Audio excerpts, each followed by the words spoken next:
Kovai voice. கோவையில் சாலை பாதுகாப்பு ஹெல்மெட் விழிப்புணர்வு பைக் பேரணி.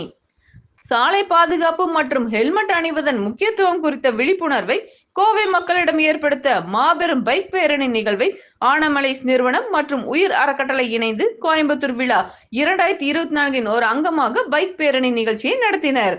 கோவை வட்டார போக்குவரத்து அலுவலகம் எதிரே உள்ள PRS மைதானத்தில் இந்த பேரணி துவங்கியது. இதில் 600 பேர் தங்களது இருசக்கர வாகனங்களில் ஹெல்மெட் அணிந்து கொடிசியா மைதானம் வரை நிதானமாக பேரணி சென்றனர். இந்த பேரணியை கோவை மாநகர காவல்துறையின் ஆர்ம்ட் ரிசர்வ் பிரிவின் துணை ஆணையர் ராஜ்கண்ணா, போக்குவரத்து துணை ஆணையர் அசோக்குமார் மற்றும் போக்குவரத்து கூடுதல் துணை ஆணையர் ரவிச்சந்திரன் ஆகியோர், கோவை விழாவின் தலைவர் அருண் செந்தில்நாதன், துணைத் தலைவர்கள் சௌமியா காயத்ரி மற்றும் சரிதா லட்சுமி, உயிர் அறக்கட்டளையின் அறங்காவலர் சந்திரசேகர் மற்றும் கமிட்டி உறுப்பினர்கள் சுப்பிரமணியன் மற்றும் நடராஜன் ஆகியோர் முன்னிலையில் கொடியசைத்து துவக்கி வைத்தனர். ஹெல்மெட் அணிவதன் அவசியத்தையும் பொறுப்பாக சாலை விதிகளை பின்பற்றி வாகனத்தை இயக்குவது குறித்த விழிப்புணர்வையும் இந்த 11 கிலோமீட்டர் தொலைவு கொண்ட பாதையில் பேரணியாக சென்று வாகன ஓட்டிகள் மக்களிடையே விழிப்புணர்வை ஏற்படுத்தினர்.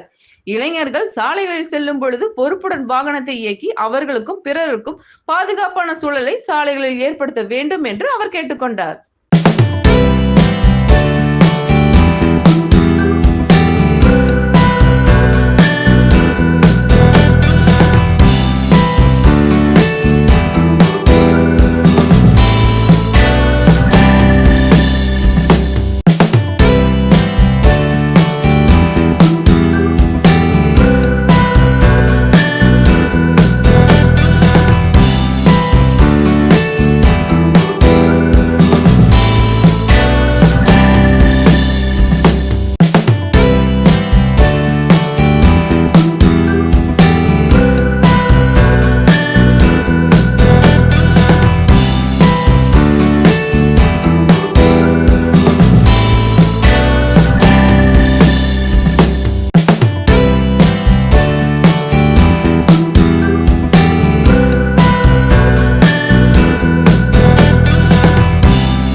கோவை வாய்ஸ்.